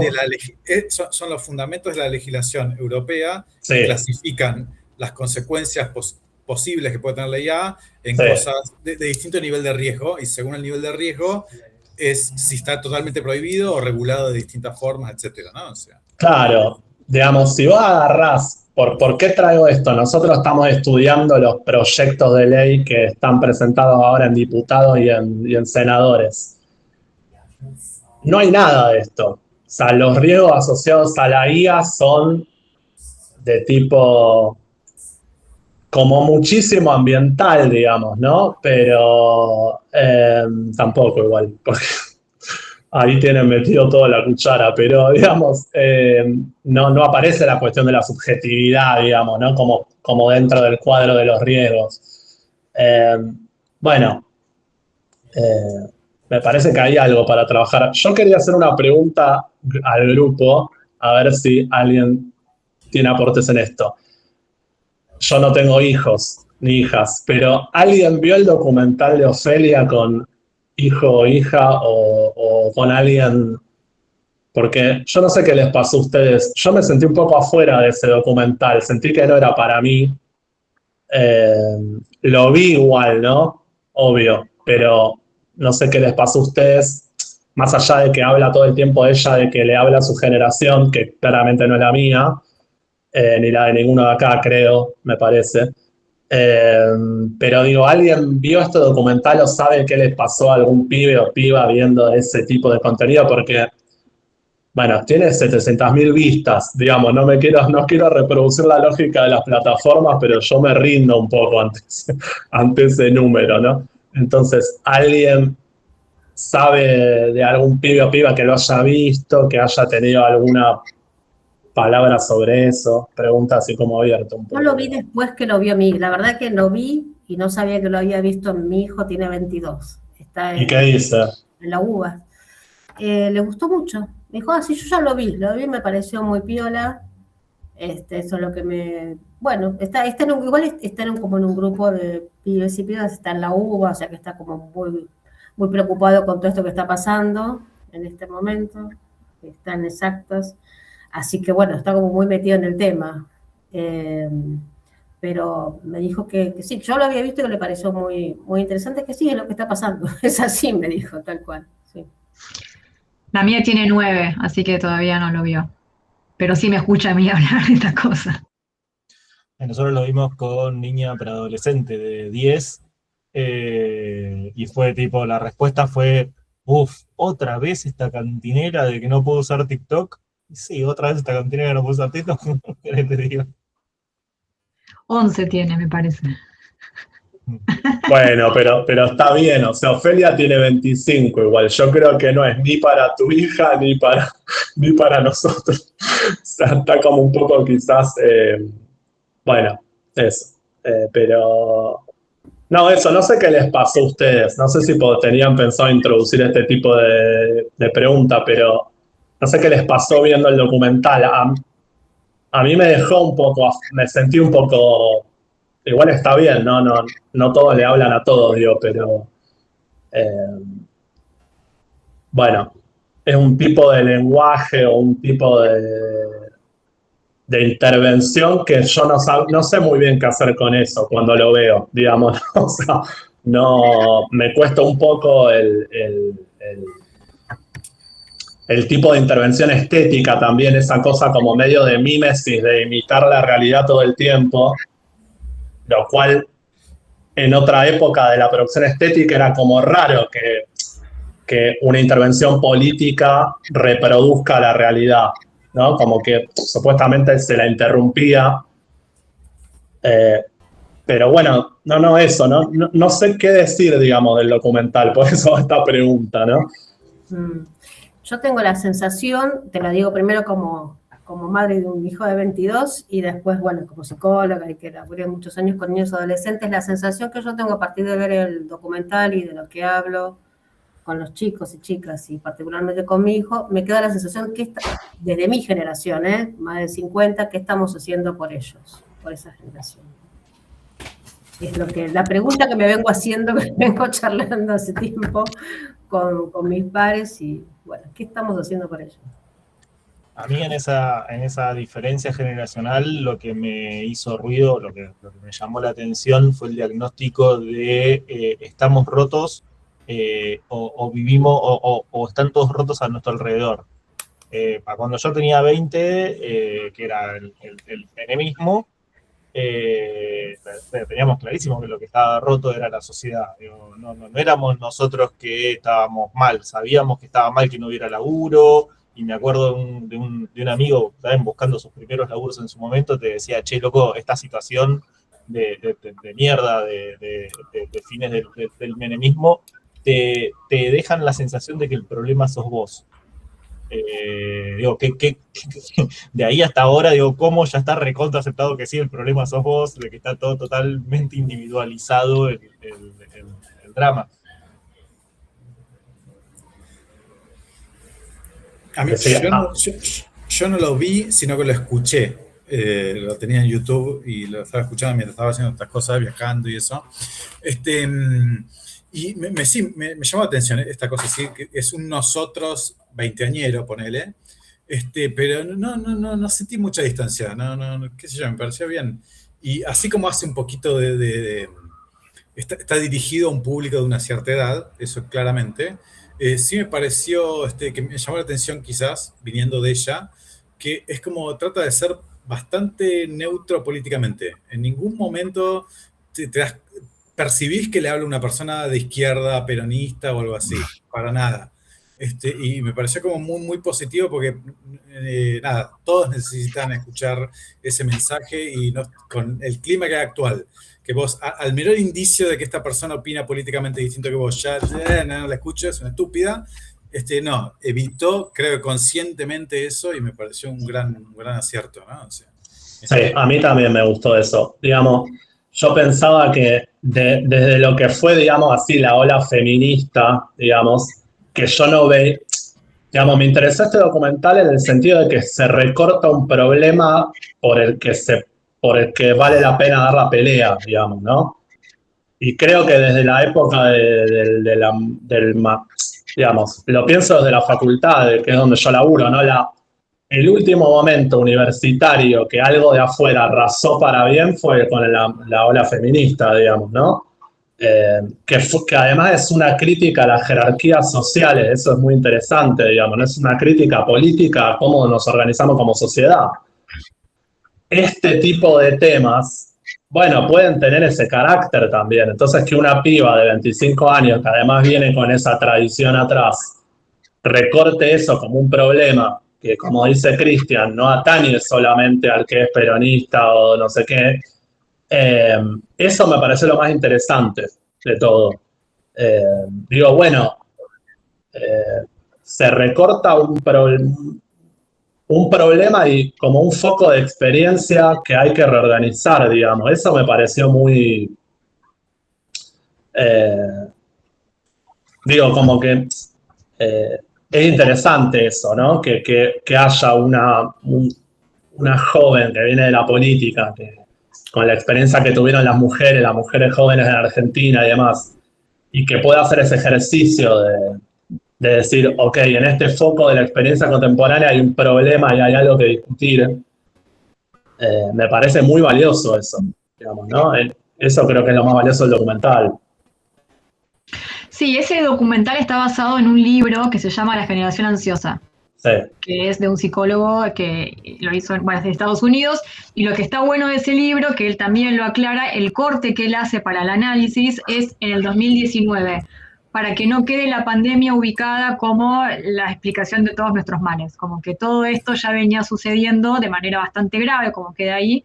El recorte que hace Ofelia es bastante fiel al libro, y justamente muestra eso, ¿no? Como que más allá de cualquier posición política o lo que sea, esto está pasando. Sí, los datos de estadísticos que ella pone son de Estados Unidos, pero en líneas generales es lo que está ocurriendo, ¿no? Sí, lo cual, digo, la novedad también te da un poco la pauta de lo perdido que está el resto del sistema político y la discusión política actual. Que la voz de un problema generacional perdón, venga por una persona que en este momento no es un outsider de la política, pero por lo menos está fuera de las estructuras políticas más grandes. Hizo lo mismo con el documental de Cómo ganar plata, que tiene que ver con los cambios en el trabajo, que me parece que también es un documental que está tan bien hecho en ese sentido y que pone tan en claro lo que es una problemática generacional, que creo que lo puede ver cualquier persona de cualquier ámbito político y decir, esto no lo teníamos en cuenta nosotros.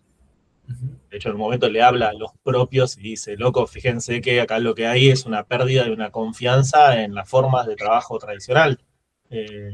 Y eso es porque desde el lado político que representa los progresistas, de los peronistas, como lo quiera llamar, no se configuró un discurso que le devuelva esa autonomía a la persona. Y mientras que del palo libertario, por ahí sí, porque vos le decís a alguien, che, si pedaleás más, conseguís esa plata que te está faltando, y bueno, guarda que ahí hay algo. O sea, ahí hay una salida individual, chiquita, de baja calidad, cruzada por la explotación. Pero para la persona que ya sabe que pura y exclusivamente esperando a tener un aumento de sueldo, que eso no va a llegar nunca, que aún así eso vos podés tener un laburo formal, 1.000 millones de horas, y aún así están por abajo de la pobreza, y bueno, ahí lo que hay es claramente un mal diagnóstico de por dónde está la solución. Sí, hay algo creo que ven en esa generación, que es que no hay respuestas políticas, ¿no? Y que la respuesta política, por ejemplo, vino de la mano del actual gobierno, así como vos decís, chiquitas, pero las grandes respuestas políticas que a lo mejor esa generación esperaban no están y tampoco se les cae una idea. Ese es digamos, la gran pregunta, ¿no? Lo que se están ellos preguntando, ¿qué hacemos, ¿no? Frente a todo esto. Bueno, por ahí organizarse ellos como se están organizando ahora, ¿no? Desde los universitarios y demás, a ver qué pueden aportar, me parece. y repensar los mecanismos de inclusión, porque no nos va a pasar lo mismo a nosotros que a los europeos. Nuestra sociedad se ordena y a vos te incluye el trabajo. Sin trabajo la mitad de las veces no tenés obra social, sin trabajo no tenés 1.000 millones de derechos que en otras sociedades se acceden por ser ciudadano, tal vez, o por ser parte de una etnia, o por ser parte de una cultura, etcétera. Sí, por ahí esto cuando hablamos de la inmediatez también hace que, por ejemplo, frente a la reforma laboral, que muy pocos, yo creo que ni siquiera los diputados leyeron de qué se trataba la reforma laboral, ¿no? Cómo venía la mano. Entonces, hasta que aparece la reforma laboral y cambia la configuración. Pero en el mientras tanto, nadie tuvo tiempo de hablar lo que era la reforma laboral, ¿no? Lo que implicaba la reforma laboral. Además. De una. Bueno, retomando para donde nos habíamos quedado.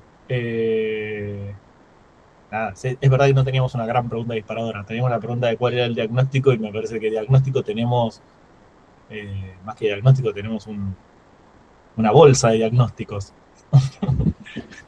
Un verdadero problema. ¿Qué les iba a decir? ¿Quieren que organicemos la última actividad, la semana que viene? ¿Alguien quiere hacer un comentario más? ¿Alguna última intervención? ¿Alguien quiere hacer un cierre del tema?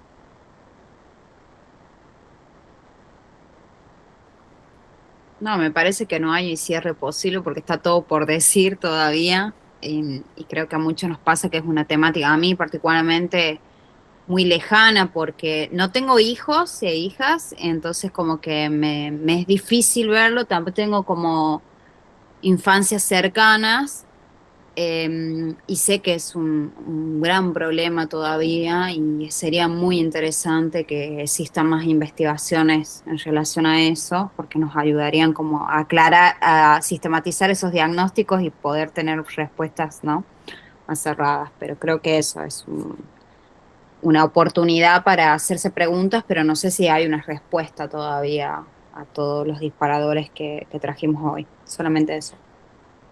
Porque me parece que acá no tenemos a ningún veinteañero, pero como somos no sé, por lo que puedo ver en las cámaras, somos todos más 40 para arriba, o más cercanos a los 40, pero de todas formas me parece que la distancia generacional, digo, por ahí no nos sentimos tan rotos, o por lo menos a mí me llamó la atención este diagnóstico de estamos rotos, estamos todos rodeados de gente rota, pero bueno, me parece que de todas formas hay un montón de cosas en los cuales, o un montón de síntomas que aparecen en el documental, los cuales sí nos tenemos que acercarlo nosotros también, de que a nosotros también nos pasa el aceleracionismo, que eventualmente se evidencia o se vive como ansiedad, ese tipo de cosas, me parece que a nosotros nos pasa.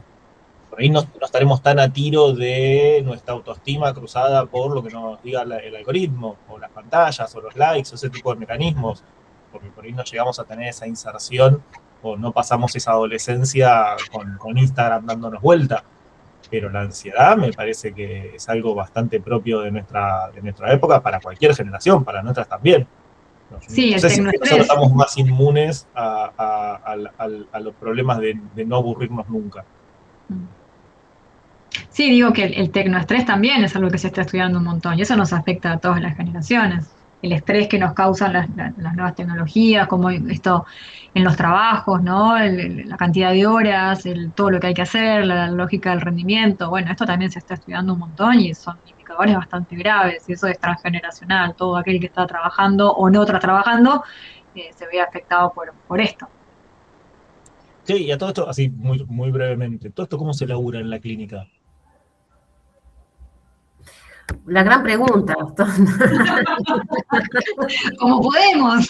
Como podemos, con lo que tenemos, con lo que en realidad estamos ahora empezando a ver qué es lo que está sucediendo y estamos empezando a escribir algo como para poder tener alguna base teórica sobre todas estas cuestiones, pero lo estamos trabajando como podemos.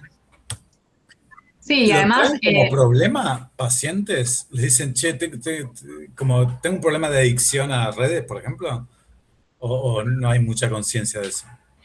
En gente joven, digamos. No sé si en términos de, no sé, a mí no me ha pasado que sean adicciones a la tecnología, pero sí muchísimos problemas de autoestima, o de validación, o de identidad.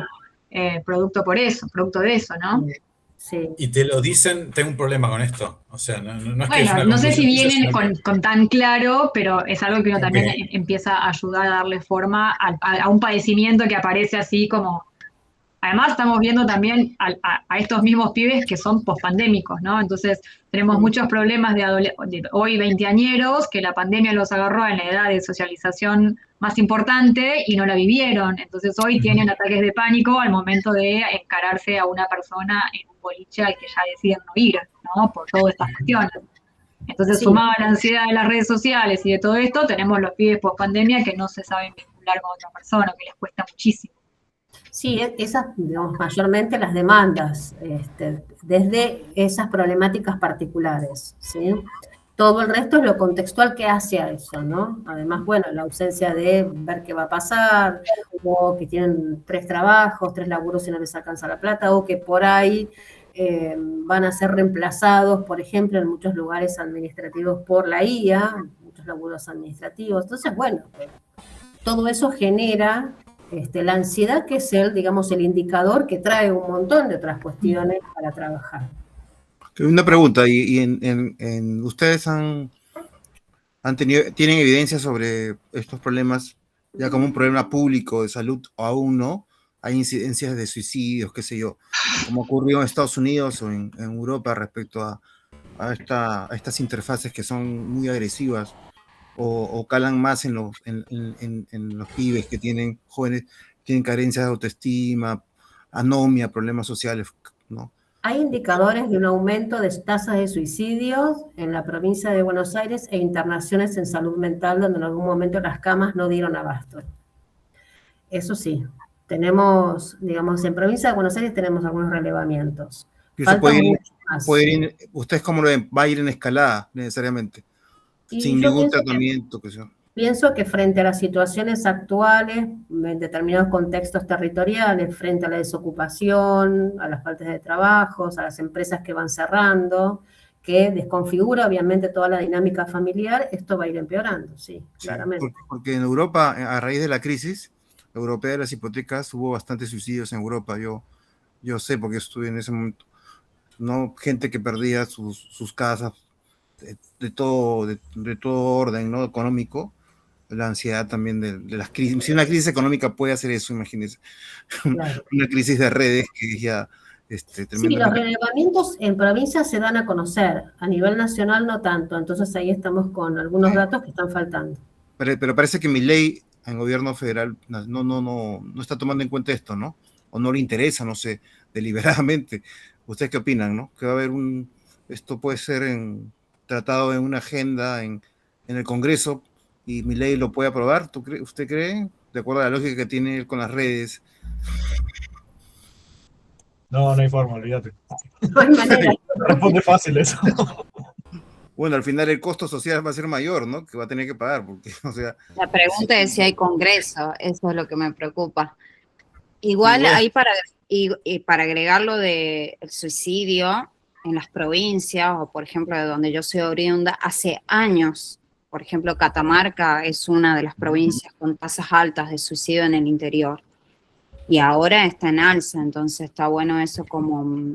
No sé si decir que hoy está muy asociado al contexto económico, me parece que eso ya venía y está pasando en varias provincias en el interior, que es una preocupación. Acá ahora también en Santa Cruz han empezado a trabajar instancias de sensibilización porque hay muchos casos toda la semana, entonces creo que se agudizó ahora, pero era algo que ya venía como un proceso instalándose, entonces eso también me parece como para aportar. No sé si necesariamente decir que es por lo que está pasando hoy, me parece que ya era una realidad, sobre todo en provincias chicas, y preocupante, ¿no? Y sobre todo en el interior, en las localidades, ¿sí?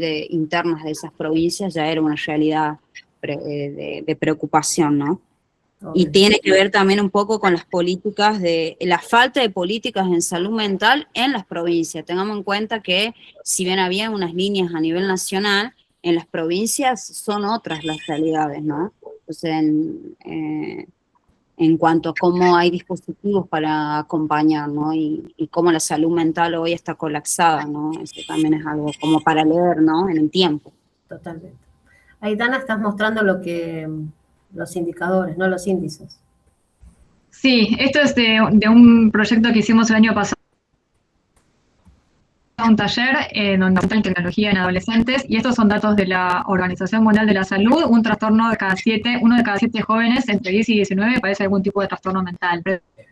Predomina la depresión y la ansiedad, es la tercera causa de muerte el suicidio, y en Argentina, este es el dato nuestro, se produce una muerte por suicidio por día en jóvenes adolescentes entre 10 y 19.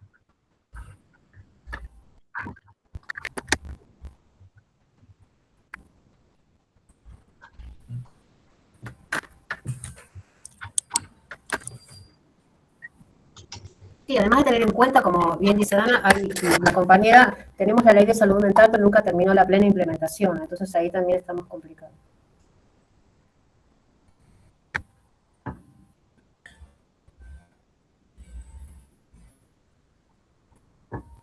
La cita para el miércoles que viene, misma hora, mismo canal, mismo todo.